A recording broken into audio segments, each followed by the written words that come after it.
Yo, yo. What up? What up? Yo.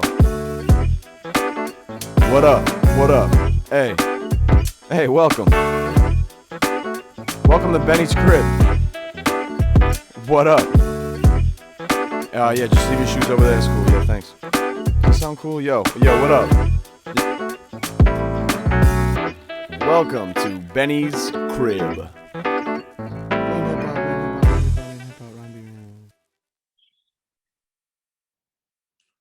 Beings, humans, creatures of all creeds. It's another beautiful day, night, evening here in Portland, Maine. It's hot as hell, but I'm grateful because we complain all winter for this to finally happen and it's here. So I'm just happy to be here, yo. I'm here with a guest who I'm also very happy to be here with. That is Roach Dad, a Portland renowned DJ, producer, artist across, hip hop, funk, R&B, pop. You name it, right? You're everywhere, man. So, yeah. How are you, my friend? How's Roach Dad this evening? I'm feeling great, man. I'm feeling good. Hell yeah.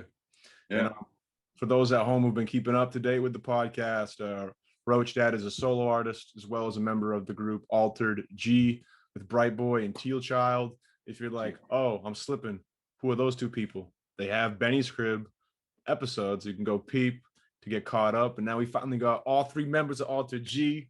Trilogy is complete. I'm very Holy trilogy. Yep. The Trinity. The Trinity. Yes. Sweet. Well, let's get into the story of Roach Dad. This is the question I ask everybody, kind of sets the vibe for the whole show. And it is, what is your first memory of hip hop?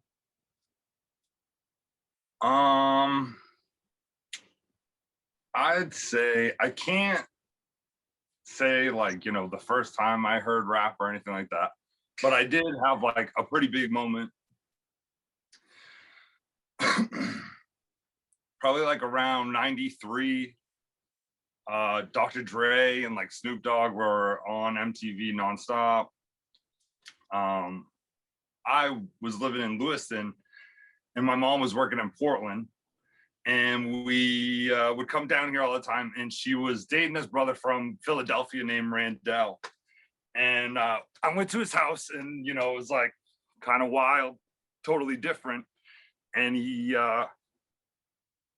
played a Parliament Funkadelic record, and like it was Flashlight, and at the end of Flashlight there's like the chorus that's like everybody's got a little light out of this.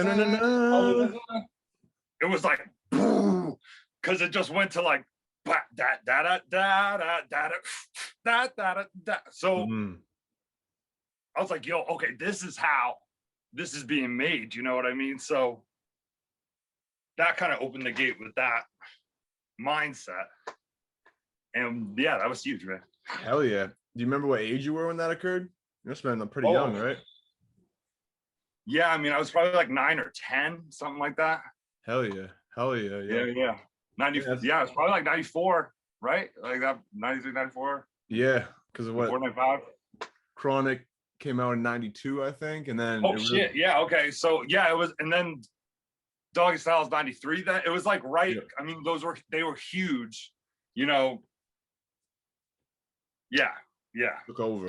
That's a great memory, man. If you really think about it, obviously Dre and G-Funk, that genre of hip hop or subgenre, was heavily influenced by the pioneers of 70s funk, like the George Clintons and the Parliaments. I'm pretty sure, if I had to guess, I'm pretty sure Dre has sampled them multiple times, if I had to guess. Oh yeah, so many times. Yeah. So that's a great memory. I actually have a Mothership Connection on vinyl. That's like, I think, one of the best. I love that, man. They're like huge for me. It was like many circles. It's like I keep coming back, you know what I mean? Yeah, for real. I like that. Well, we'll get into your time in Maine as a youngin', but I was doing some research on you, Roach Dad, and I believe you were born in LA, Los Angeles, correct? No, man. I was born in Lewiston, Auburn.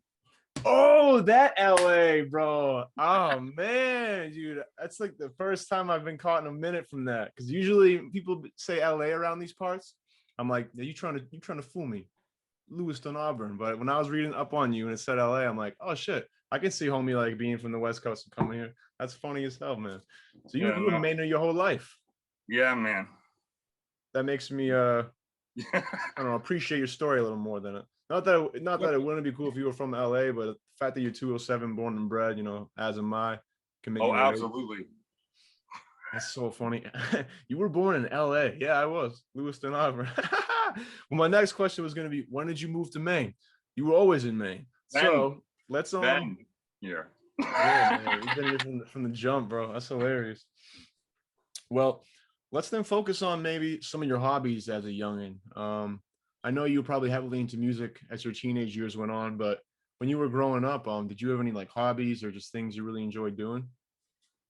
Man, well, when I was really young, I liked like superhero cards Yep, I feel you. and Like, movies. Lots of movies have been like a huge thing for me for forever, I guess. Yeah, hell yeah.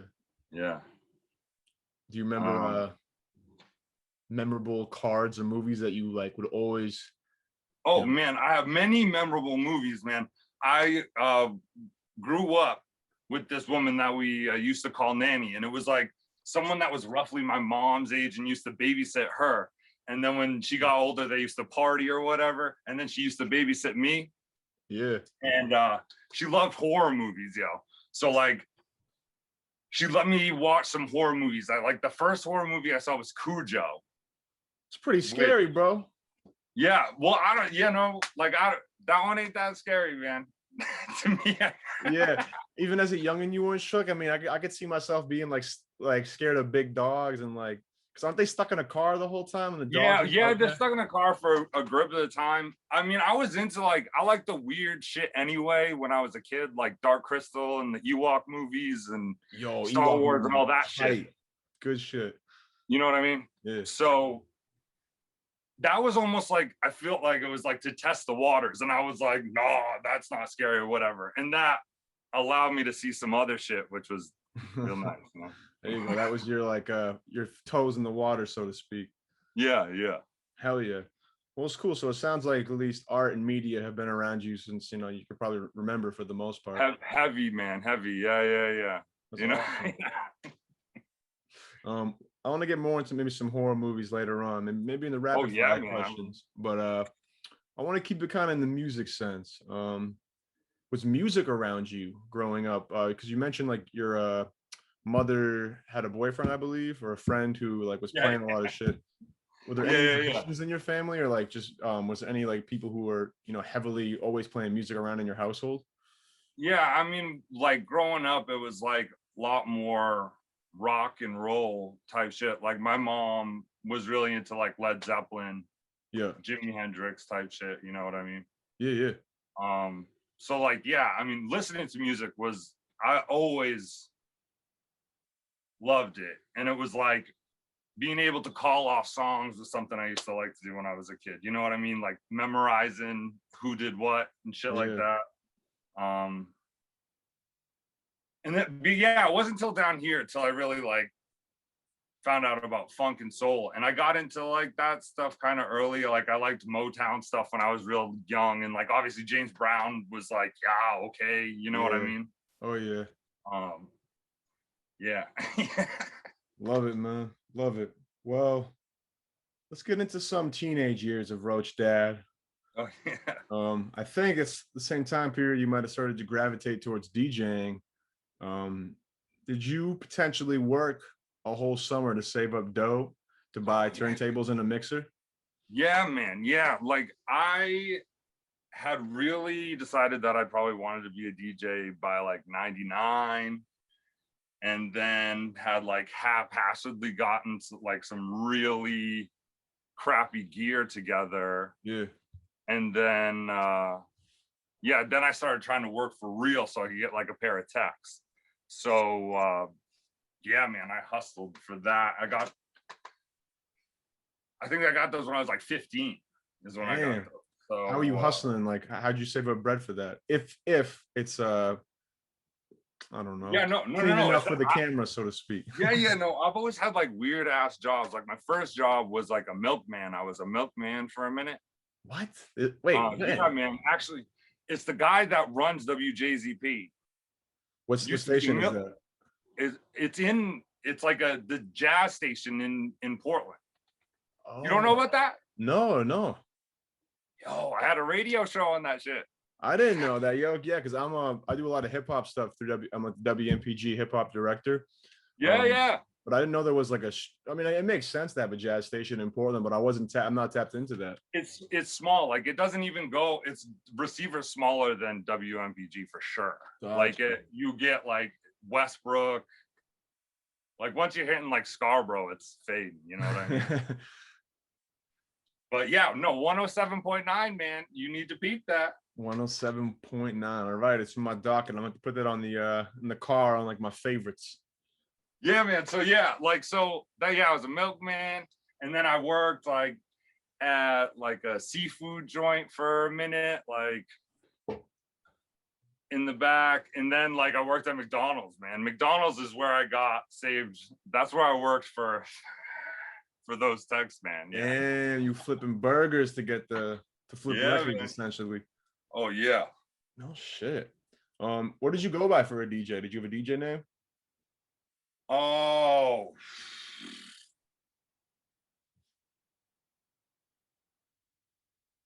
I mean, iSlouch was probably the first serious DJ name that I had. Yeah, I saw Slouch is like, I didn't know if that was the first one you had or that was like kind of like the one you worked up to be more legitimized, maybe. Right. Yeah, that was probably, that was like when I had to have a name, when it was like time to have a name for real. Because of like going around and trying to have names, there was like having some bad names, you know what I mean? Like you're trying to have some cool names. Nah, that wasn't having it. Yo, say you got any when iSlouch was like the real. What's that? You got any old names that you maybe you don't regret, but just you laugh at looking back? Yeah, man, I could tell you probably the worst one was like, oh man, yeah, there was like a time where it was like, oh yeah. Like, so there was one time, it was before I was even a DJ. Dr. Mofat. MOFAT? Yeah, because I was done with the PHAT at that time, man. I was like over that. That's so funny. That's something like a youngin would make up. I feel I can't see like a older dude having that as a DJ name, man. I was a kid. Yeah, no, I was like a kid. That's right. You know what I mean? I was like 12, 13, some shit like that. I mean, and that's the thing. When it got to it was when I went on WMPG. Gabe FM used to do the hip hop down at WMPG. Yeah, I've heard of Gabe FM for sure. Oh, that's the dude. That's the dude that was like, I actually met that dude in Scribble Jam in like 2002. And he wait, like the contest Scribble Jam? Yeah. Where was that? That wasn't in Maine though, right? No, Cincinnati. Wow, and you met someone from Maine out there? Exactly. So it was like a trip. And he was like, oh, this youngin'. And I was like, all I want to do is like come mix records or whatever. And he had a radio show at like midnight. And he was like, fucking come by. When we get back, come by. And it was just like, you know what I mean? I was pumped. So you got into DJing as a youngin', in your early teens, because you met somebody you worked at WMPG at a hip hop like festival in Ohio. Yeah. The universe is a beautiful place, isn't it? Right. Yeah. That's wild, yo. Right. Holy shit. Well, let's get into DJing. What do you think gravitated you towards it, or what did you love about it as a youngin'? Because I mean, most people aren't hustling, flipping burgers for months to buy a deck, and I believe you bought a mixer too, right? Yeah. I mean, I loved certain I mean, there were a lot of records actually throughout the 90s that had crazy ass cuts. I mean, even fucking Baby's Got Back has sick cuts on that song. So I was into the sounds for sure. And then I had a homie that had a pair and was like, do you want to come over and try this out? And I was like, I couldn't believe he even had a set. It was like, what? And I went over there and fucked around, and it was like, oh yeah, like I need, Damn, gotta need this in my life. that's wild. Well, let's get into maybe some of the progressions you as a DJ, because I got more into you through, excuse me, your production and more like your funk hip hop music. Yeah, man. Yeah. But when did you start to really go a slouch and have a more, not necessarily like super professional, but just a more, professional stance? I mean, it was right. I tried to do it right off the bat. Gabe was really like, he was fucking with me. Gabe's a real one. And like, he would have me come over and kick it, man. And he would be like, we'd be cutting, you know what I mean? He'd be like, turn off the lights and cut. And like, he just like on, you know what I mean? He was, I fucking love Gabe. That'd be a good name for a documentary. Turn off the lights and cut. You know what I mean? Well, it was just like and so we had this like connection for sure. And so he would do like back then they were doing the Iron Mike battles. Yep. And so they let me do a little thing back in I know I did the third one. Yeah. Actually, yeah, before you go on, for those at home who aren't as tenured to the history of the scene, what was the Iron Mike battle? They just well, it's actually like, if you know where Sun Tiki is now, right next to it there's like this creative space or something like that. It's called something like that. It's real close. Right next to it. That used to be like a chem free spot, and they used to do everything. They had like open mics were there. You could try to book a show there, and they had these like rap battles every year, and they were like fun, man. People would be coming from other states. They'd be getting DJs from other states. It was a blast, man. Damn. Yeah. And you were doing those from the jump, even as a youngin'. Well, yeah, because Gabe let me in on that, and then like I was in high school, I had a couple boys that would rap, a couple that made beats and stuff. Like had a little crew. Hell yeah. And, That's so wild. Yeah. That's let us fuck around, and that just kind of kept going, because by the time I graduated, probably like 17, 18, and that's when they started they had been doing like Free Street was the rap night. Yeah. Yep. Here in Portland, obviously. Yeah. And so they would, like, we could hold our shit, and so they'd let us slide in to perform or whatever. And you're underage, allegedly. Yeah. But yeah, man, it was so fun, man. That's wild. Good times, man. Good times. You're getting dark in there too. Can you turn on the light real quick so we can see you? Let me pull it down here. Yeah. No worries. If you like the dark too, you can keep it that way. I just want to make sure we can see the essence of Roach Dad over here. Let's go on. Well, Slouch just took off from the jump, it sounds like. So how did this get you to that Wu-Tang show? Because you actually ended up DJing a Wu-Tang Clan show, correct? Or am I misinformed? Met who? You didn't you DJ a fill-in at a Wu-Tang show, or am I tripping? Yeah, no. Actually, there was I mean, sorta. It was, so I was doing stuff with Brzezowski. Yep, I know Brzezowski. He's been on the podcast too. He booked a show up in Orono with Killer Priest. Damn. Yeah, Wu-Tang Clan affiliate, member of the Four Horsemen. Yeah. So we went up there and rocked the show, and he didn't have a DJ. He just like had the beats or whatever. And there was another dude there that was like, I'm deep, I'm gonna do it or whatever. And I was like, yo, just like okay, like no doubt, but let me get in on like a song or two. Like, Yeah.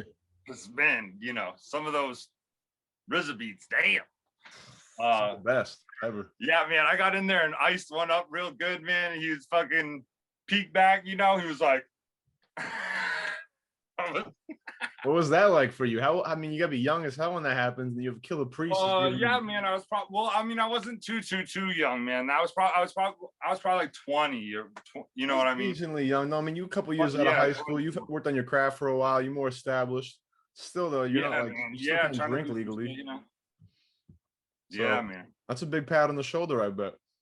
Yeah, that was great, man. Well, that's like, that's the real shit, you know what I mean? When like, they ain't even gotta say nothing.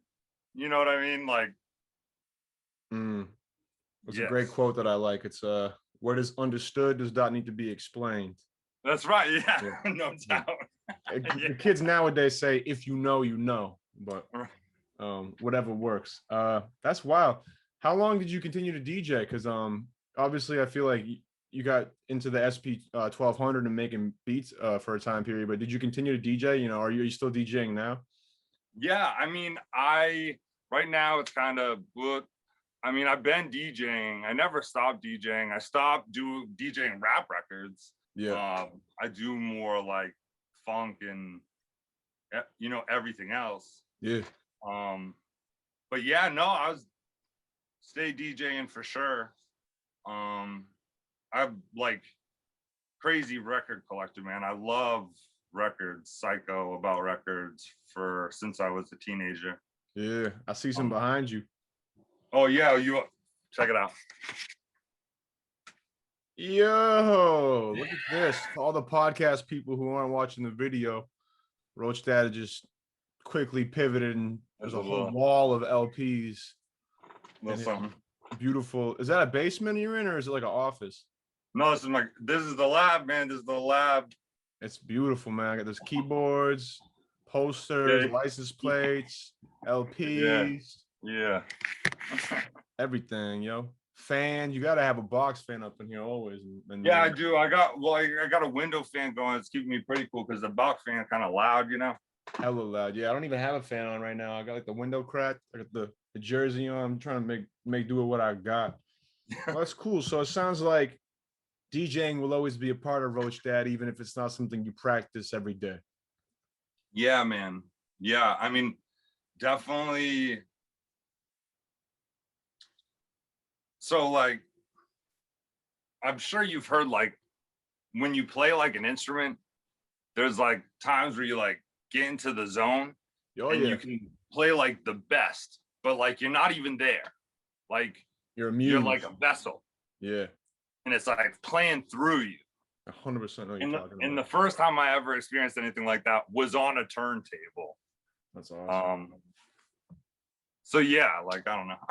No, that's dope as hell, yo. Like that and like a drum machine. I've just been like fucking with them for so long. It's just like easy to do what I need to do, or you know what I mean? Well, I do want to talk about drum machines and making beats. But before we do that, I want to pivot to maybe something that's music oriented, not as maybe hip hop oriented. Because of my research of Roach Dad, I believe you've worked in record stores, and were you even owner of a record store at one point? Yeah, man. Yeah. I worked at Bull Moose for probably 5 or 6 years. Downtown Portland? Yep. Yeah, I used to work in Mill Creek, and I did inventory in Portland once, so I got some stripes in there. R.I.P. Yes, true. Crazy. It's crazy. Man. That's like where I bought some of my first records myself too, like at a store that wasn't like a thrift store. Yeah, definitely Bull Moose. Yeah, man. That one. Which record store were you part owner of? Moody Lords. I helped start Moody Lords. No shit, on Congress. Yeah, pulled the trigger on that name. That was like, you know, we used to call like Hot Loops Moody's back in the day. And really, I didn't know that. That's where it comes someone from. was like really like if someone like had the hot beats, we would call them Moody Lords. So we're like, oh, let's name the store Moody Lords, but it was like, really? I was like, yeah, man, we got to do that. We got to. Hell yeah. So you still part owner today, or did you like dip, or what's the deal with that? No, man. Like when we opened that, I had just had my second child, and it just wasn't working. Yeah. Wasn't working out, unfortunately. Hey, no, that's cool. It's lessons learned and time spent. So, but you've definitely only been a consumer of records and a crate digger yourself. You were also kind of on the other side of the counter for a hot minute too. So that's pretty. And you get a good discount working at Boomers too. So, no doubt. No, I still sell records online all day, man. Yeah, I mean, you got a huge collection back there, so it looks like. Yeah. I had some, like, there was a minute that was a real crazy run-in that I had where there used to be a record store called Sounds Absurd. It's actually where Electric Buddha is right now. R.I.P. Sounds Absurd, man. That record store was dope. Hell yeah. That's on Oak Street, right? It's like parallel. Yeah, Oak Street. Yeah. And I went in there one day and he had like these African records, like a grip of them. And it was like, not like, when you see African records around here, it's usually like some American label presenting African music to you. You know what I mean? These were like straight out of Africa. Like these were like, and so I was like, where did you get these, you know? And he's like, oh, this doctor. And he's got a bunch of them. He's got a bunch of them. And I was like, all right, well, and this guy was kind of like, man, some of these records are beat, and like, what am I gonna do with this shit? So I gave him my number and I was like, have him call me. So he called me and I went up there, and he's got a basement that is like full of wild shit. He's been collecting records for a long time. He's older than me. So we kicked it and kind of hit it off. He was still getting batches of like 100 records a whack straight from Africa. Wait, and he kind of handed his house? Yeah. And then he like handed it off to me, man. So I started getting it, and I was like selling like mad African records for a while. That's pretty cool. It was so good, and then I fucked it up, and now that's like impossible, man. The price of African records is like wild, and like it's a whole thing. It's a whole thing, but yeah, that was nice, man. You mentioned in African records makes me think of I believe, I could be wrong. I think he was Nigerian, but again, I could be wrong. His name's William Onyeabor. You ever heard of him? Dude, that's my dude. My dude. So like that's definitely one of the first things that was like in the record store. Wait, like that was authentic William Onyeabor, like fresh press, and was in the old record Atomic store. Bomb. Yeah, Atomic Bomb was sitting there, bro, and I bought Atomic Bomb and was like, what the fuck is this? That's amazing. That's some of the best funk like pop music I think ever made, in my opinion. I completely agreed. Yeah. I completely. Hell yeah. I love, like, that's my dude. That's my dude. I'm gonna talk to the people at home real quick, and I think my GoPro's back. Let's see. Hey, if y'all want to have your minds blown, there's this artist named William Onyeabor. I believe he owned a factory, maybe some sort of production factory in Nigeria. And there was some room in this. Right, real close. What'd you say? It's real close to Nigeria. It wasn't exactly. Was it Nigeria? All right. You know what? I'm doing this to he's real close though. Real close. Let me look it up. Because it's like Enugu or something like that. I think it's ENGU. Yeah. Enugu. Oh no, it's the capital state of Nigeria. We're both okay. Sweet. All right, great. Hell yeah. No, well, I appreciate it. We gotta be accurate. I always say allegedly. I could be wrong about what I'm saying. I'm such an old man with it. It's like it's half wife's tales. Like I got 1 million record wife's tales. But yeah, for the people at home, William Onyeabor had, I think this is in the 70s. He had some of the most like cutting edge synthesizers in the world at the time in a warehouse, and he would make these incredible albums with like amazing like progression and just like the structure of the songs and the way they flow. Yeah, the way he structures songs is insane. That guy's like very, very actually influential, especially on what I'm doing right now. For real. Who would have thought? And that's Oh the thing yeah. about music. Like him in that factory is influencing Roach Dad here in Portland, Maine. Oh, Decades heavy, man. later. That dude is like, that guy just like is himself, man. A That million guy, percent. you know what I mean? A Like, million percent. oh, What's the documentary? I think it's Who is William Onyeabor? I recommend yeah, everyone yeah, check it out. yeah. So good because he's a very religious figure now, and he hasn't fucked with music in years. Yeah. Which R.I.P. He's passed. R.I.P. R.I.P. to the God, yo. He made some amazing, but amazing yeah, man, music. because that was the thing, I guess, when you watch that documentary, what got me going is like, where did he get those keyboards, Dude, man? where did people maybe said Russia? I could be tripping. Like, Right. I have Yeah, no but clue. it's also stories, yo. I love it. It's like, what? How? Why? I mean, that's a So whole happy it different happened. rabbit hole to get into, the William Yeah. Onyeabor rabbit hole. But again, for the people at home, listen to his music. He got really popular because of the song Fantastic Man. I think Apple used that in a commercial. And I personally, I think my favorite is When the Going is Smooth and Good. Is that what that song's called? Yeah. Man. Man. That song sounds like someone could have said, yo, this came out like it's like a pop, like a Euro pop song in like the late 90s, and I would have believed you. But that shit was made in a fucking warehouse in Nigeria in 1970 something. Like it's the mid 80s. Yeah, that one's the mid 80s. Got you. Yep. Yeah, but he started in the 70s. Still, man, it's still. Regardless, wow. Shout out William Onyeabor. That was his moment, and we have to shout him out for sure. Because I want to go back to the Roach Dad era, the Roach Dad production era. Now, maybe we'll move on from the records. Shout out all my record people. What made you want to grab the SP? Oh man, it was because I guess like at a time I'd been messing around making beats, and it was like, all right, we're gonna buy something serious. Now at that time, if you were gonna buy something serious, you're gonna buy an MPC, an SP1200, or an ASR. And my boy had the ASR X, which was like not the keyboard version, it was the drum machine version. Yeah. And there was lots of disk loading, and it seemed like a pain.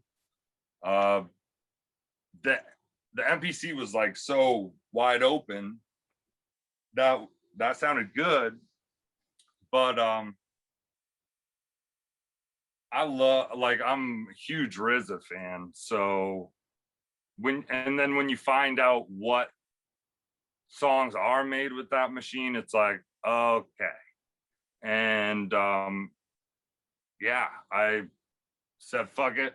Like, this is what we need to get. You know what I mean? So yeah. Hell yeah.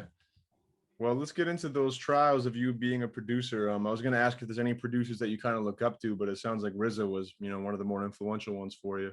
He was huge. Yeah. It's really funny, man, because it's like very East Coast and West Coast is like very different and influences me in completely different ways. Very, very different. You have G-Funk and Boom Bap, and also like more like loop versus, I don't know, they're both sample based. Don't get me wrong, but I feel like the loops. West Coast is way more straight jack. West Coast is much more straight jack, way more chopped up East Coast. Yes, and exactly. Like the West Coast is what got me into it for sure, no doubt.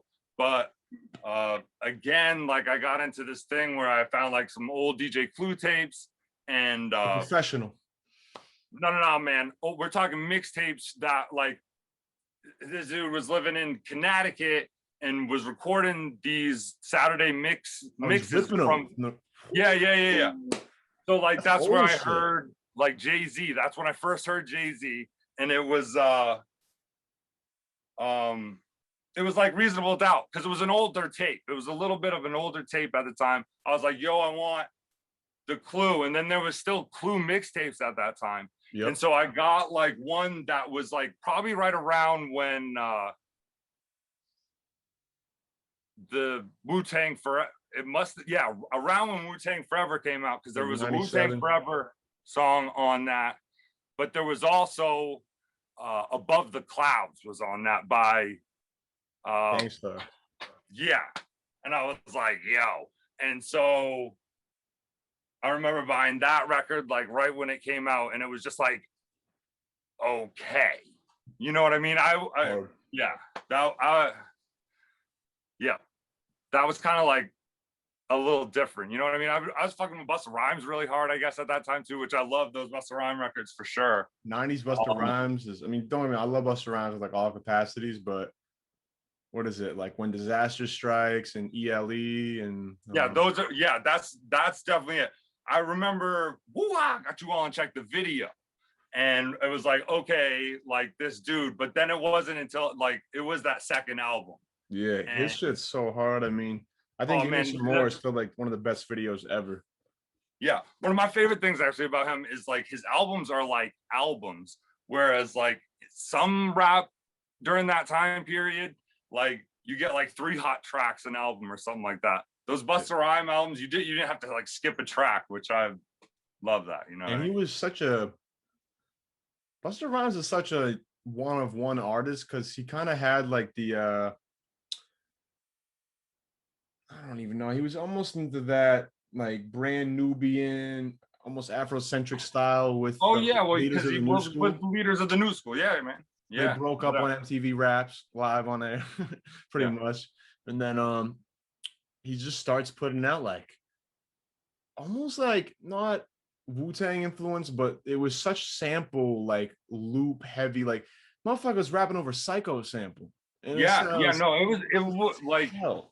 It's wild. He was definitely like doing his thing. I mean, I think I really love those records because like absolutely like for me, production gets really weird in the late 90s, early 2000s. And like some people do it so well and other people to me didn't do it as well. And I love those Busta Rhymes records. Those Busta Rhymes records were so good. Just like the early Neptune stuff was like that's I know a lot of people love like Swiss Beats. I like, all right, but I'm much more of a like Neptunes dude.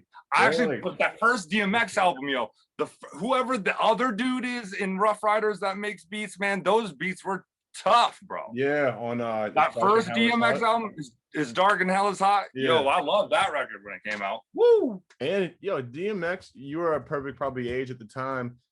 Did DMX feel like he was one of the most just like largest figures in the planet when he was dropping those albums? Because he had Flesh of My Flesh, Blood of My Blood that came out in the same year. And those albums were like massive. Well, he just kind of like it like was once it kind of hit, he just kept going. It was like ba ba ba ba ba.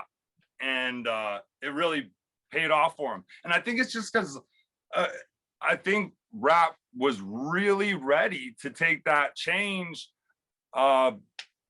Because man, I bought a lot of stuff, man, and I have, I probably, there's some embarrassing records I owned, you know what I mean, but I still never owned that first Puff Daddy record, you know what I mean, like the Biggie shit was hot, but like that formula was not it for me. Because it's such a tried true formula for that. He was just picking different music. I mean, Will Smith doing it with the 70s dance floor hits. He's doing it with like the 80s pop shit. Yeah. And then boom, here comes some fucking rap. And everyone was excited about that. Plus that second Onyx record came out, which was fucking blazing. Shut him down, bro. Shut him down by Onyx. That was a hot record when it came out. Hell yeah. I love that you were like, what? Because you're probably a teen when all this shit's coming out, right? Yeah, man, I eat it up, yo. I just listened to like so much rap for so long. It was like I was obsessed for so long, for sure. I love that, yo. Yeah, because it wasn't until like honestly, like early on, I was into like some early funk stuff when I was way younger. But it wasn't until I started like making beats and working at the record store that I really was like, oh, getting into like, let's go into all types of music here. Like, yeah, I want to hear what I've never heard. You know what I mean? Yeah. So definitely having access to like a whole bunch of different records probably opened up your mind to wanting to create just less hip hop stuff, more anything. That's like eventually kind of where it went. That's kind of how it went, Sweet. Well, we'll kind of get into that time period then. I do want to say, Did you ever have any big sessions down in New York City with anybody? Oh yeah, man. Yeah. So there used to be this dude, Alan Lowe, that lived up here. That is from New York. And he used to record with this dude, Julius Hemphill. He's a saxophone player. He's got like a couple records that you should probably definitely hear, like really heavy spiritual jazz records.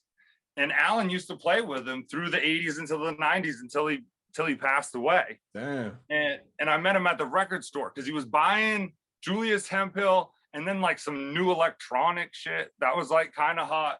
And he's like this older white dude. And I was like, yeah, man, like these are kind of, you're like getting some stuff. And he's like, oh yeah, I used to play with Julius back in the 80s and 90s. And I was like, huh? And he says, you know who Julius Hemphill is? I said, man, that's like some heavy shit. Yes, I do know what it is. And he's like, well, I tried to book a show at Space Gallery. They say they didn't know who he was. And then when they looked him up, they didn't believe him. So this guy's like a total curmudgeon, man. But I was into it. So like we started jamming around, and he's like, because he's into like he wants to get out there. So he's like, you do drum machine stuff, you do turntable stuff. Let's like do it in a jazz context. Yeah. So I played with him for a while, for a long time, off and on, and then he started booking these sessions in New York, and they were with like some wild people. So like the first one was with Roswell Rudd, which isn't like a household name, but like he was in the like late 60s and through the 70s, New York trombone player. He used to play with like Archie Shepp. Yep.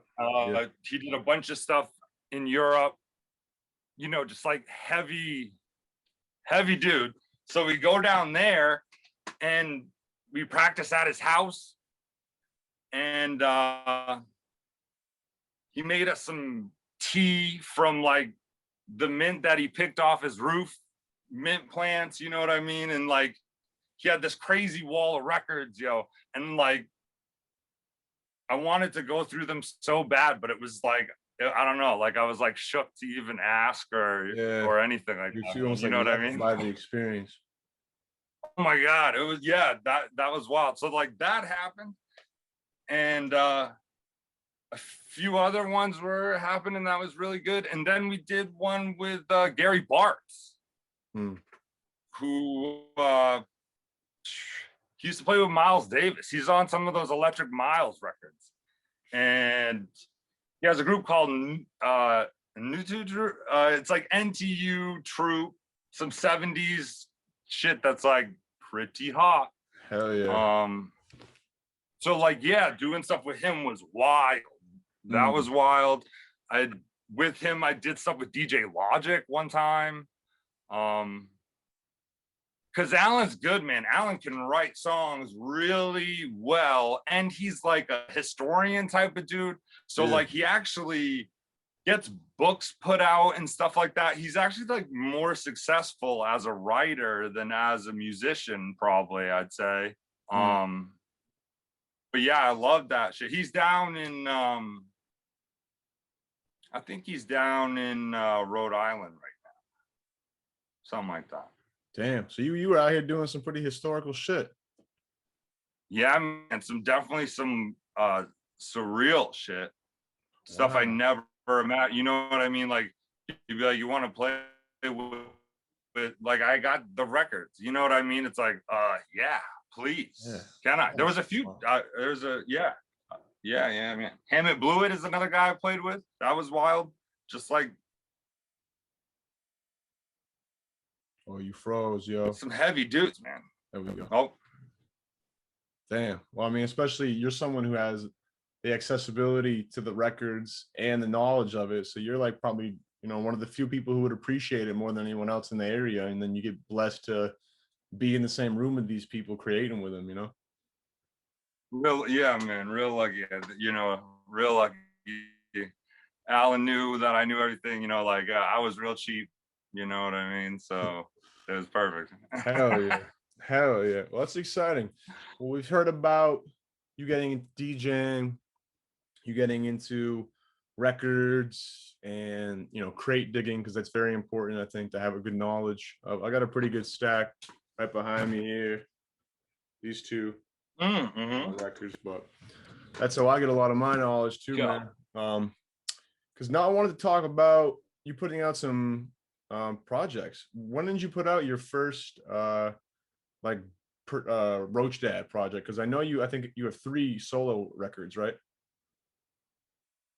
Yeah, I have a slouch tape that I put out probably in 2005.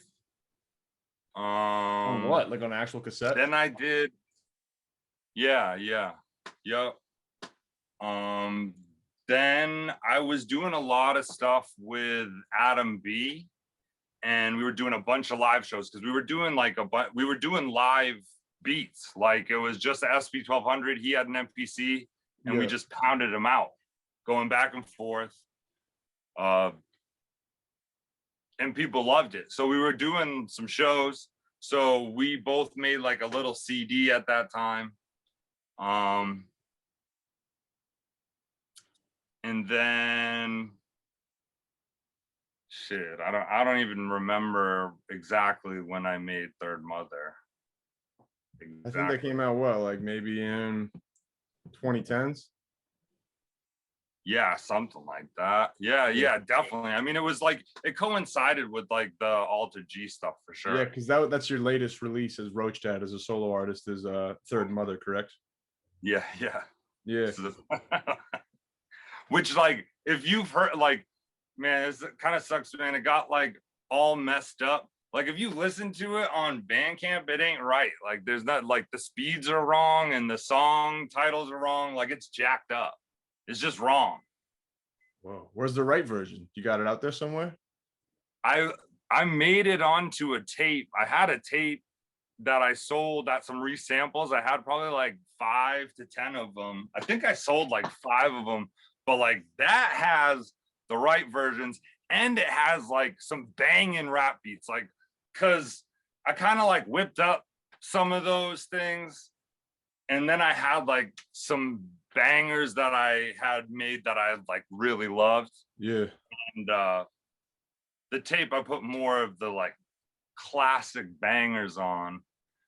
But then like, yeah, and then it was supposed to come out digitally, so I paused on making any more tapes, and then it came out and it was all jacked up, and then I was just over it because like I would just like forget about it. Forgot about it, dude. Well, yeah, I listened to the jacked up one on Bandcamp in my research, and I fucked with it. So maybe it's like a chopped and screwed version, but right, yeah. But in man. You know? Yeah.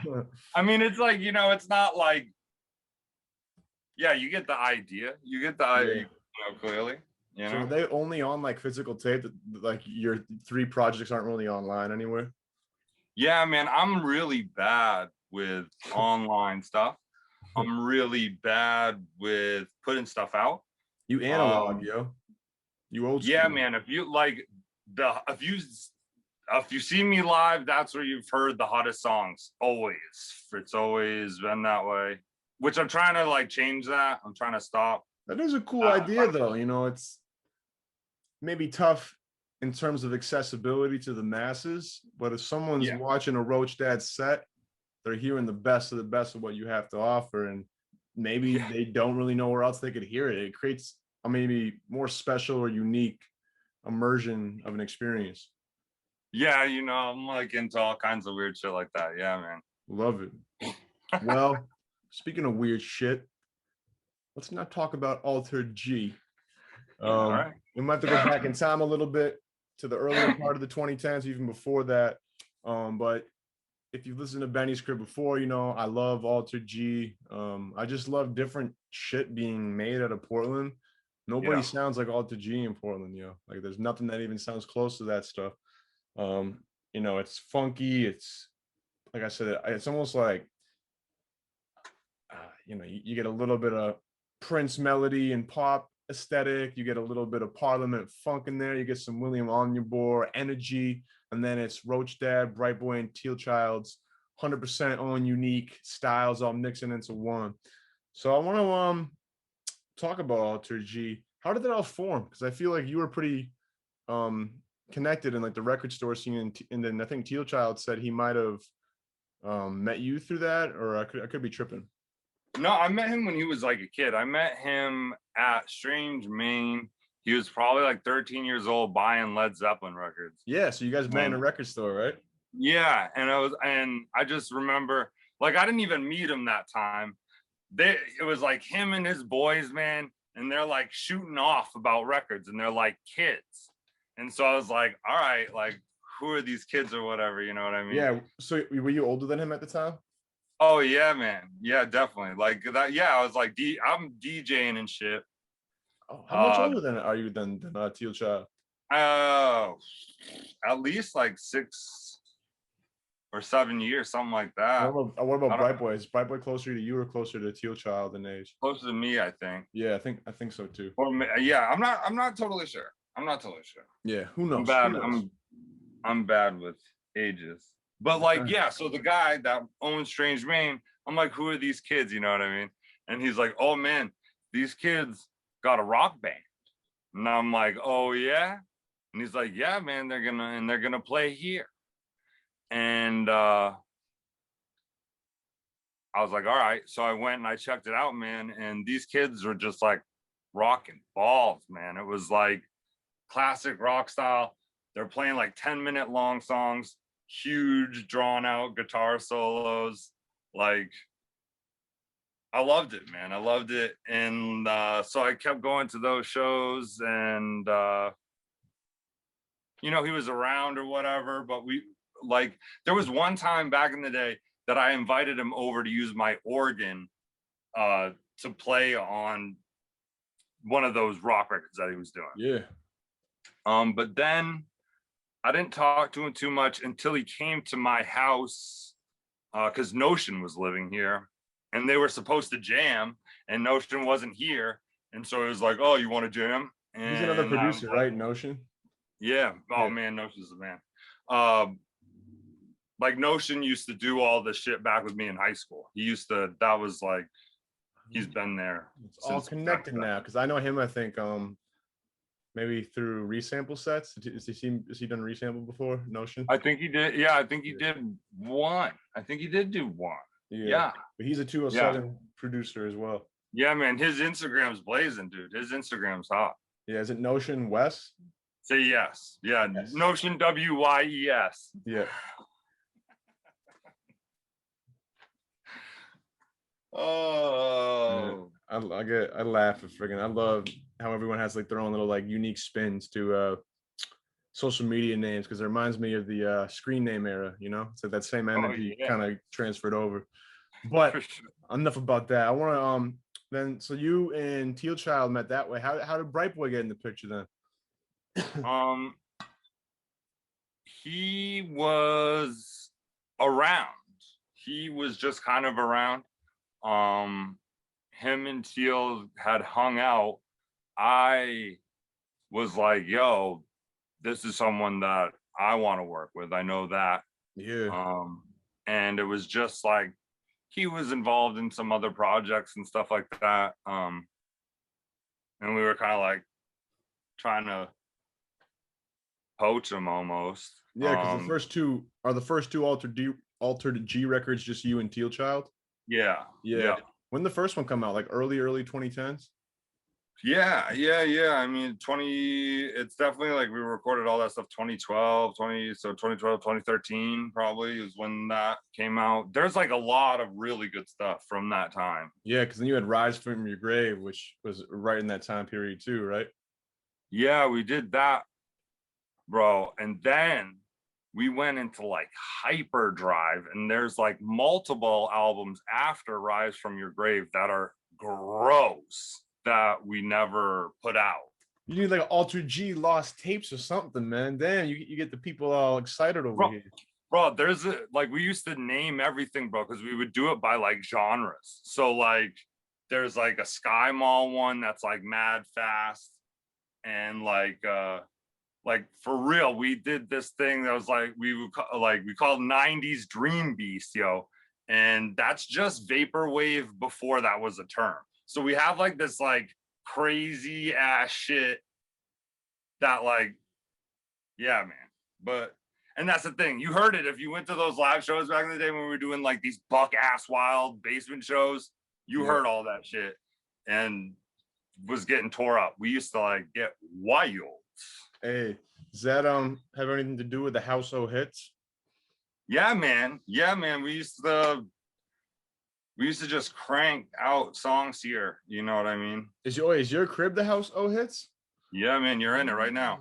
Whoa. So this is where you do the shows. No, man. We used to, you know, the world's a different place now. There used to be basement shows, man, and there used to be like I heard there was like crazy house party shows a lot in Portland back in the day. all the time. All the time. I feel like I was I don't like to think like that. I was gonna say I think I was born in the wrong era, but that's my bread and butter, bro. Pulling up to like a house function with like just allegedly a couple joints rolled up and you're just ready to go for a whole night, man. It's the way it is though, because I feel really blessed at like certain aspects of my life for sure. But there's also times where I'm like, I wish I was 10 years older. True, like, yeah. You know what I mean? Just to experience that. Like, yeah. Damn, you know what I mean? That's wild, man. Shit. So y'all cooked up at the House of Hits, and then you go to these basement shows and go buck wild. Yeah. Then man. When round 3 came out, that was the first record that had Bright Boy on the vocals for Altered G. Yes. Yeah. What was it like to have those cosmic vocals then on your already stellar production? I mean, that's a huge force to combine, I would say. Yeah, man, I loved it. It had been so fun doing stuff with him. And Saeed is definitely like more of a shoot from the hip lyricist. So it was like a lot of more freestyle. And when it was time to cut this record, we were like, all right, we're gonna take this real serious. And so we were like, we need songs for real. You know what I mean? We got to do some real songs here. So it happened, which is great, man. Everyone really kind of pushed through and just crushed that. When you look back at Altered G Records, you know, how does it feel now? You guys got a pretty dope discog that's showcased a lot of growth. You got a lot of hidden albums in the tuck, it sounds like. What's it feel like looking back? I love it, man. It's really weird. Definitely, I'd say like there was a period of time where it was like we had to be doing this, man. We were making these songs. It was almost like you know what I mean? Like we weren't just doing this for us, man. We were like, we had to we had to do this. So that was like a real crazy time and a lot of crazy experiences, which was really fun. Great memories, terrible memories. It's all there. Yeah. That's the weird thing, right? Like sometimes you can be creating and there's so much high intensity and high energy, but it's almost like that's going to be the reciprocate because of the balance of life. Like, you know, the most beautiful moments can sometimes have the most painful moments in the background too, right? Absolutely, man. It was like wild. Yeah, it was a wild time for quite some time. Teal even talked about that. He said he kind of had to like, you know, decompress a little bit and find some health in a sense. Man. How wild it was, you know. I mean, I've not really felt that way too much in my young life because I try and stay pretty grounded, but there's been times or weeks where I was like, I got to get these podcasts out and I got to make sure like this, you know, interview goes right on my blog, but I also want to try and get some mock-ups for some merch going. But then I also want to make sure that I stay updated to like current music, but I also got to make sure I'm planning out like who my next interview is going to be next week, even though I'm already doing one like tomorrow for this week. Right. It's like sometimes I'm just like, bro, like you maxed out on one end. It's like a seesaw. It's gonna go, and then it's gonna like all that's just gonna hit you. It's kind of like there's this great Earl Sweatshirt reference where he says, "Be wary of, you know, like direct shots right to the top. You know, because there's always going to be a counterbalance in the universe. Like, sometimes a gradual growth is much healthier and better than a quick, leap in a sense. Yeah, for sure, no doubt. Yeah, so I kind of resonate with that, those thematic elements you're talking about. Well, just personally for me, I want to just thank you and all the homies and Altered G for putting out dope music.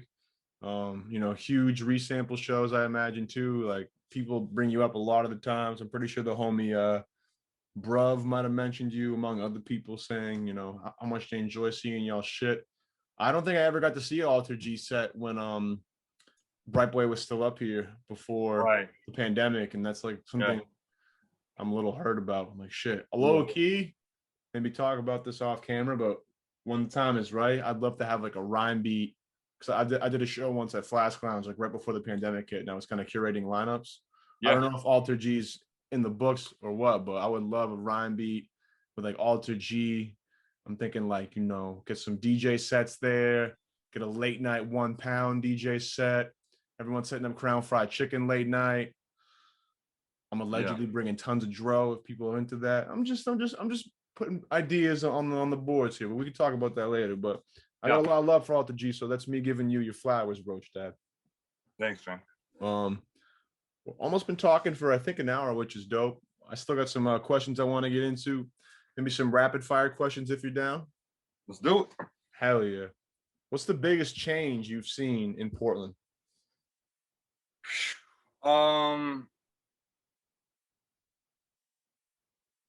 Just unfortunately, it's like a lot of less fun outlets I've seen, but that's why I love, like, Sun Tiki is like the water on the horizon, you know what I mean? There used to be kind of more stuff like that, and more stuff like you're saying, the basement shows and shit like that. Flash Lounge is kind of the same element too. That's where I had my shows at Flash. Right. So. Yeah. Flash. Yep. Flash is great too. So I'm really glad there are definitely still spots that are doing things, and would love to see that hopefully grow, as opposed to, you getting less of that and more condos, you know what I mean? Which is kind of, they want to make it an artist city, but like they're getting rid of all the cool shit. Not even, they get like, artists can't pay to live here. Yeah, sure. But they're just like getting rid of the cool shit anyway. So then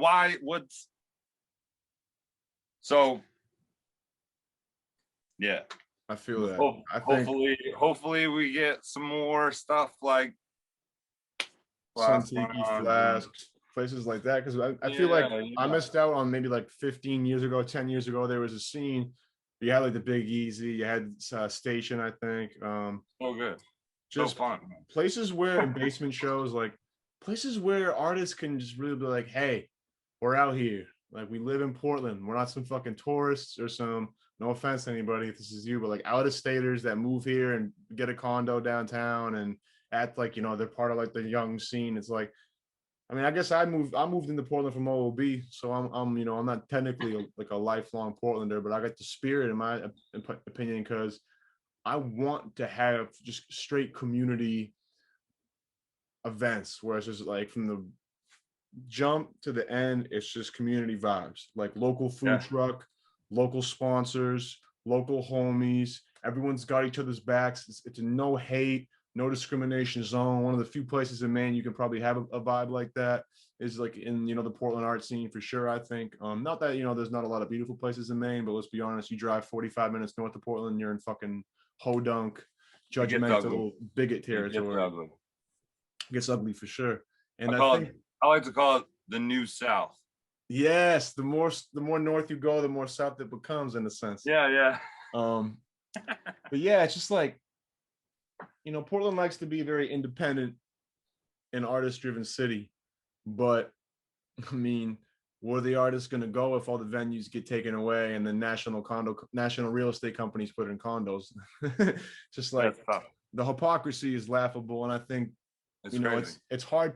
I didn't see it as much when I first moved to Portland, because Portland's way more open-minded still than like, although it's your beach is, but even now being here for a couple of years, I'm like, man, a lot of motherfuckers faking the funk from the top down. They think they care, but they just collecting the check and whatever. I'm glad that we had an election last night for charter commission in Portland, and some real OGs won. Yeah. Which is fucking awesome. And I hope they can do some great things. And I bet they will do some great things for Portland. But regardless, keeping Portland independent is so important to me. And I think that your answer brings up that theme wholeheartedly. Yeah. Yeah. Let's get back into some more wholesome questions here. I don't want to get too bleak. What's your favorite genre to sample? Sure. I mean, that has changed throughout time. I'd say there was earlier on would be like definitely way more like Latin and jazz, but like not hot, rare stuff, just more whatever. And then I started getting into like more like psych stuff. Psychedelic. Yeah, like psych rock type shit for a while. I was into doing a lot of that stuff. Turkish guitars and shit like that. Yeah, not too shreddy, but you know, like you know what I mean. That was it's good. You can do it. You know what I'm saying? Bet. Hell yeah. And I don't know. That's the thing. Like, always love just a classic banger, which is usually like a bumpin' soul or funk, jazz, soul in that area. Realm. I feel you. Yeah. There's a lot of the same vibes. Like you can sample funk and soul, I think, on the same song more easier than a lot of other genres. You could you could take a soul sample on a funk riff and it sound pretty natural. But then then you get into like you can get any of those like weird ass records from any other country and you're gonna be able to like find something to get cracking into. 100%. Yeah, man. All right. Yeah. Go to breakfast. All right. Did you say pie? No. Oh, my go-to breakfast, man? Yeah. I didn't know you got cut off. Oh, my bad. Go to breakfast. Cereal. I'm a cereal guy. Oh, dude, you're gonna get me in a rabbit hole. We're a very big cereal podcast. I'll probably talk about cereal too much. We're just gonna move on. That way we don't get too deep in the cereal. Man, cereal's my shit though, man. Yeah, cereal. Anytime. I can eat cereal 25 at 8. Right? 366. 367 in a leap year. Who has the best dance moves in Alter G? Me. Hey. Who's an MC you'd like to send some hip hop beats to? Could be like a national, like a big one. It doesn't have to be like a local person. Yo, all right. This is so funny you said this. I on a national level, something with I would like for Alter G shit, I would probably say like Zacky Funk Force. For my shit personally, I haven't made that many like rappy type shit lately, except for just the other week I made like this banger that's really simple and it's like a Jay-Z beat. Like dead ass. It's like my broke ass Rick Rubin style ass 99 Problems BPM. Ooh, got you. Like it's like he could just eat it up for days, and it's just like it's so simple. It's fucking it's a drum loop, a bass, and a little guitar thing. Yeah, but like rhythm guitar, not Black like Album cut almost. Yeah, and I just kind of like it just kind of went, and I was like, okay, this just like is what it is. Yeah, and that is like man, Jay's got to get on this. I mean, you know, Roach Dad and Jay-Z coming. Yeah, right. What are you producing? Just like a quick topic or a quick question. Like what software? I have Logic Pro, but I don't like use it like that. I use it as a multi-track. That's what I figured. Do you still use the SP? I like we used to do everything on tape, 8 tracks. All that shit's expensive now. And I'm not good at playing. I'm bad. So when you play over and over and over again on those tape 4 tracks and shit, you can hear the punch-ins and it would just be like too ugly, you know what I mean? for sure. Let's get back to the questions. What's your favorite resample memory? Whoa. Yeah. Probably just the first one. Everyone was really excited. Everyone had a really good time. Everyone was wowed by everyone else. And it was just like, yeah, Love that. this is it. You know what I mean? Scariest horror movie you've ever seen? Man, that's a tough question. Or one of them. Okay. You know? I don't No, this is awesome. I love this. So like I love older horror movies, and older horror movies to me are not very scary. I know a lot of people like say Texas Chainsaw Massacre is very scary, and like, yep, that's scary. Like, I get it. Exorcist is really scary for some people. Yeah. No doubt. There's a movie, I think it's called Santa Sangria. It's like a early 90s movie by Alejandro Jodorowsky. This is a guy that made like Holy Mountain, and El Topo, which are like some crazy surrealist shit. I'm not tapped in. I haven't seen those, yo. Well, next time you want your fucking mind fucked, watch Holy Mountain. Holy Mountain. So anyway, he's got this movie in the early 90s that's like, it's just like so traumatic and heartbreaking, this story. And it's definitely the scariest thing. Man, this movie, like, yo, it's such a good movie. What was it called? It's a long one. It's like 2.5 hours long, and get ready to like get hit in the guts, my dude. But it's like wild. It's wild. I love wild movies, yo. Yeah. Stuff that's just like, what? Yeah, and the fact that it makes you go, what? It makes you laugh. It makes you cry. Like, yo, you should, this is like, it's part of, this should be on the list of like for human experience, man. Watch this movie, you know. What was it called again? Santa Sangria. How I spell that? Santa. Hold up. I don't know exactly. I can find it real quick if you want me to try to find it. I'm gonna Google it. Is it Santa Sangria, you said? Yeah. I think that's how you would say it. You want to say Sangra, but I think it's Sangria because it's like Holy Blood is what is the name of the movie. Oh, here we go. Yeah. I think I found it on the IMDb. Yeah. It came out in 98. It's got the little shorty with the painted face on the cover, right? I think it's a former circus artist escapes a mental hospital to rejoin his armless mother, the leader of a strange religious cult, and is forced to enact brutal murders. Yeah.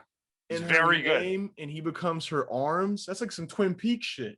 What the? It's very good, my man. You should watch it. Everyone should watch it. And everyone should watch Penitentiary 2 also. Penitentiary 2. All right. Not a scary movie. It's actually a comedy, but that's like another one that's like one of the best movies ever made in the world. Damn, man. All right. On it. Let's keep it going. Go-to Portland food spot.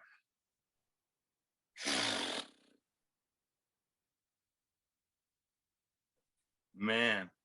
One of them. I like don't even have one right now.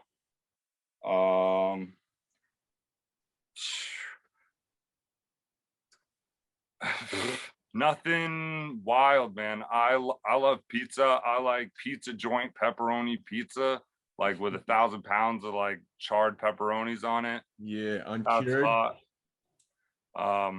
I used to love that place that did the little sandwiches. And now it's a coffee spot down on St. John Street. What was that place called? Oh shit, I can't even remember. But that place is no more. I can't. Yeah, I'm bad. I do not go out to eat very much, man. I really don't. Hey, you got too much cereal to eat at the crib. Either that or I'm eating like some bullshit, man. I'm bad. Hey, it'd be like that, yo. Waterfalls or lakes? Waterfalls. Late nights or early mornings? Depends on what we're doing. It's a perfect answer. Would you collab with Papa Roach to make an album called Papa Roach Dad? I would rather just release a Papa Roach album and they can be a part of it.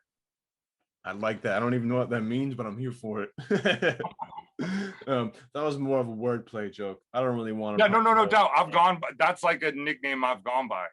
Oh, Yo, we love names around here, my man. Big up on the names, big up on the wordplay all day. Let's go. yeah. I just kind of realized Papa Roach and Roach Dad are pretty much the same thing. The same thing. Yeah, exactly. I just hit me. Fucking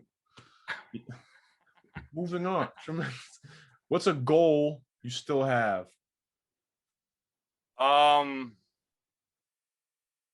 Ooh. I guess at this point, I would love to see my solo music put out on record. Hell yeah. Let's make it happen.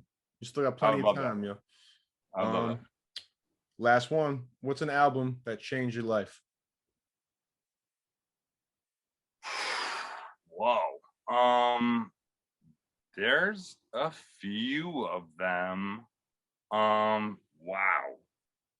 That's a tough question, man.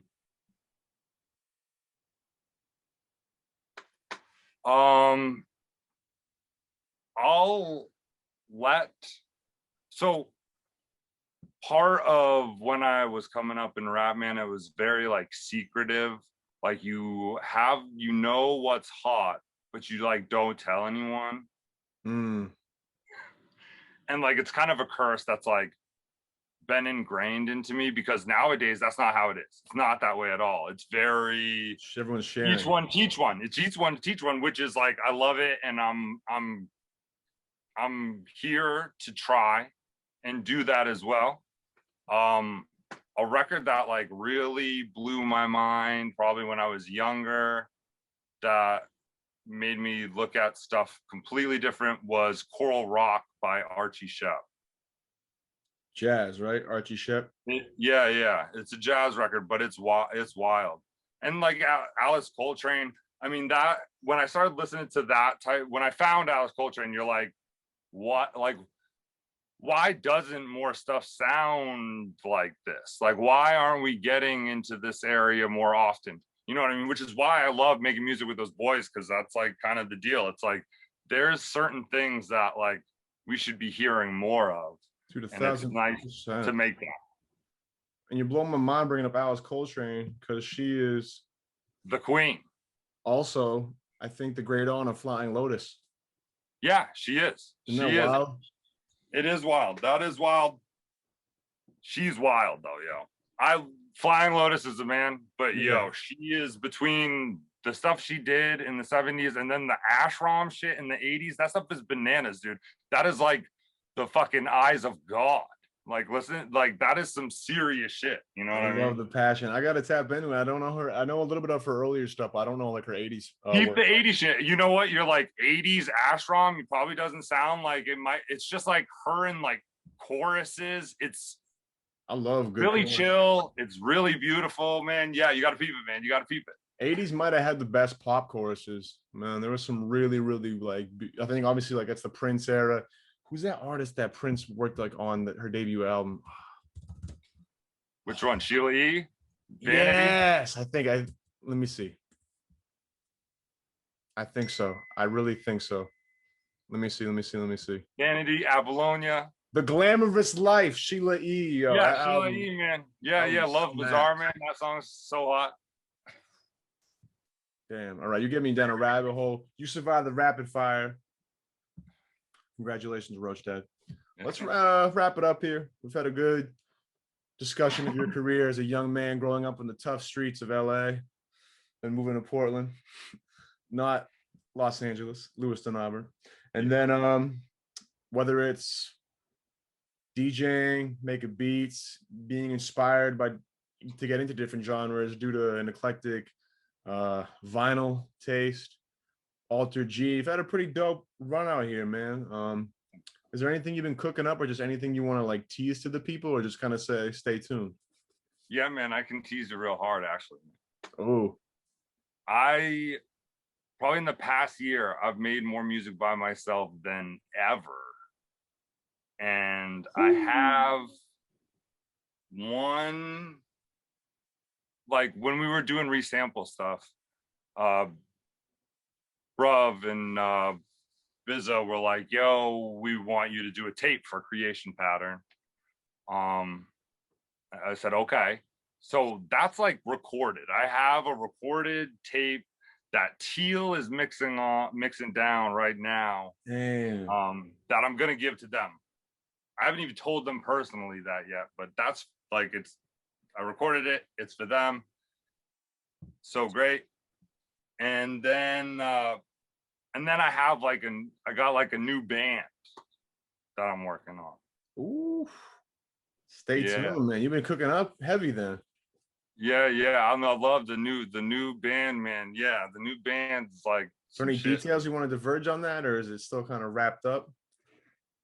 It's wrapped up pretty tight, man. But the name of the band is Wade Freely in the Cosmos. Wade Freely in the Cosmos. Yeah. Well, I'm sure it's gonna sound celestial with a name like that.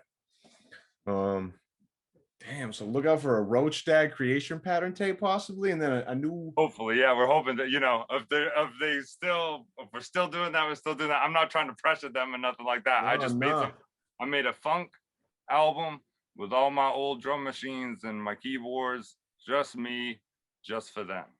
Ooh, hell yeah. Well, we're gonna wrap it up here. Final kind of questions. What's been grounding you during this kind of like COVID time? Dating back to last year, it sounds like music creation maybe has been a huge thing for you. Yeah. So when it first started hitting, it was like terrible. I had a lot of free time and couldn't make a song to save my life. Yeah. And then I'd say in the summertime, I started trying to make like some reggae songs, and I was like going back and forth making these dub songs with Notion, you know what I mean? And that kind of like got a workflow going. And then so I was like, all right, and started doing that. Like, to be real, I've like been hallucinating quite a bit, tripping out a little bit, and that's been like wild. Allegedly. Yeah, man. So just searching. Love it. Searching. Is there anything you want to promote, like social media or anything like that, or just anything that's you're passionate about? Man, yeah, man. I mean, I got a Instagram if you want to get at me for anything. Roach Dad it again. Like I said, I don't have that much stuff like online to really push too much, Yeah. I got some t-shirts, man. I got these t-shirts, man. I got these t-shirts. Sell them shirts, yo. I got some t-shirts, man. Hell yeah. All right. Yeah, but hopefully gonna have some like tangibles for y'all. Yeah. I'm not even we'll see what happens with this stuff, because I'm not even really pressing. Like, obviously I want to do hard copies of stuff, but I'm not against putting stuff on the computer, you know what I mean? Yeah, no, for sure. So, I feel you. Well, sounds like you've been steady working. You got some stuff in the cut. Yeah, I mean, I've been cranking, man. It's been wild, actually. It's been pretty crazy. Well, I know I'm excited, and I bet other people are excited to hear the new music. And unless you got anything else to say, yo, I think I reached my final question here. Yeah, man. I'm hopefully stuff opens up soon. Hopefully they get going with that resample stuff again. You know what I mean? Yeah, Sunti's back in August. I just saw. Yeah. It's very exciting. A month and a half, almost a month and 3 weeks. But let's get to it. Final question. Thanks again for a dope interview, Roach Dad. And here's the final send-off. I asked this question to everybody, kind of like how I start the question with the same interview I start the interview with the same question for everybody. I end it with the same question for everybody. Where will Roach Dad be 1 year from now? Whoa.